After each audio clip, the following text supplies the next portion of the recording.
कि भारत में विश्व की सर्वोच्च सड़क है ना, यह कहाँ है? ऑप्शन आपके सामने है। चलिए देखिए इसका करेक्ट आंसर होगा ऑप्शन बी, है ना, लेह एवं मनाली में। चलिए अगला प्रश्न आपके सामने है कि निम्नलिखित में से कौन सा शहर ग्रांड ट्रंक सड़क पर स्थित नहीं है? ठीक है ना, ऑप्शन आपके सामने है।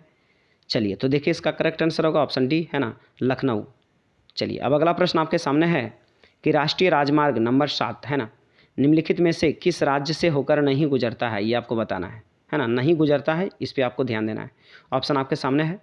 तो देखिए इसका करेक्ट आंसर होगा ऑप्शन डी, है ना, केरल। चलिए अब आपके सामने अगला प्रश्न है कि कोंकण रेल किन राज्यों से गुजरती है? ठीक है ना, ऑप्शन आपके सामने है। तो देखिए इसका करेक्ट आंसर होगा ऑप्शन सी, है ना, यानी कि महाराष्ट्र, गोवा, कर्नाटक। चलिए अब देखते हैं अगला प्रश्न कि भारत में किस स्थान पर भूमिगत रेल मार्ग है? ऑप्शन आपके सामने है। चलिए तो देखिए इसका करेक्ट आंसर होगा ऑप्शन डी, है ना, कोलकाता।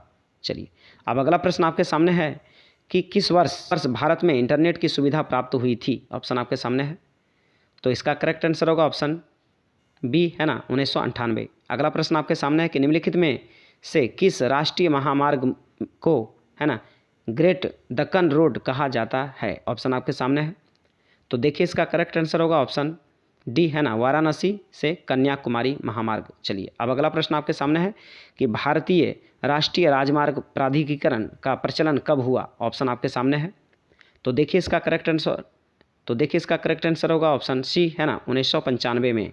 चलिए अब देखते हैं अगला प्रश्न आपके सामने है कि निम्नलिखित में से वह कौन सा एक सस्ता परिवहन साधन है जो भारी सामान ढोने से लंबी दूरी के लिए उपयुक्त है? ठीक है ना, ऑप्शन आपके सामने है। तो देखिए इसका करेक्ट आंसर होगा ऑप्शन सी, है ना, जल परिवहन। चलिए अब अगला प्रश्न आपके सामने है कि निम्नलिखित में से कौन सा एक सशक्त माध्यम है ना, जिससे कंप्यूटर पर सूचनाएं एकत्रित की जाती है? ऑप्शन आपके सामने है।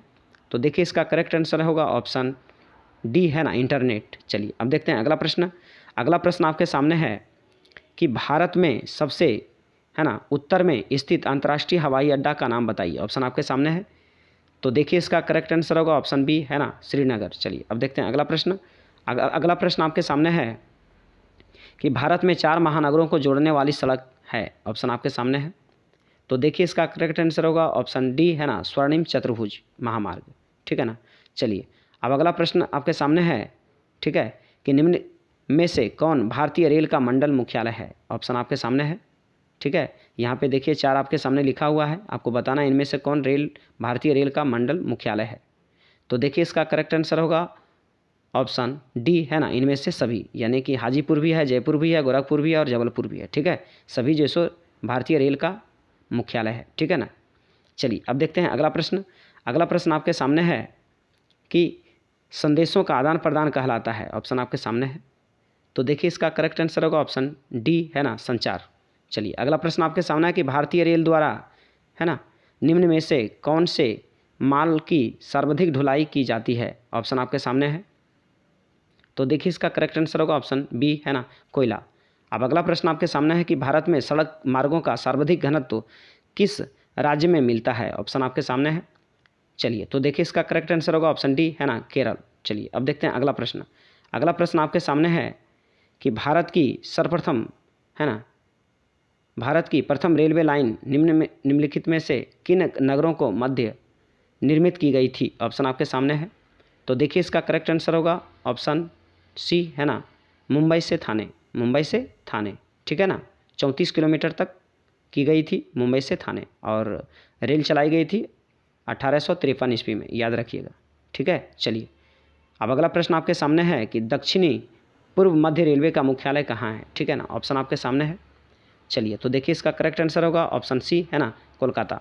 चलिए अब देखते हैं अगला प्रश्न आपके सामने है कि भारत के राष्ट्रीय जलमार्ग संख्या 2 विस्तार मिलता है ना, 2 कहाँ से कहाँ तक विस्तार मिलता है ये आपको बताना है। ऑप्शन आपके सामने है। तो देखिए इसका करेक्ट आंसर होगा ऑप्शन सी, है ना, सदिया से धुबेरी, है ना, धुबरी। चलिए अब देखते हैं अगला प्रश्न आपके सामने है कि निम्नलिखित में से कौन पूर्व मध्य रेल मंडल, है ना, का मुख्यालय है? ऑप्शन आपके सामने है। तो देखिए पूर्व मध्य रेल मंडल का मुख्यालय जो है वह है आपका हाजीपुर, ऑप्शन डी। चलिए अब देखते हैं अगला प्रश्न आपके सामने है कि उत्तर दक्षिण गलियारा जोड़ता है, ऑप्शन आपके सामने है। चलिए तो देखिए इसका करेक्ट आंसर होगा ऑप्शन सी, है ना, श्रीनगर को कन्याकुमारी से। चलिए अब आते हैं अगले प्रश्न पे।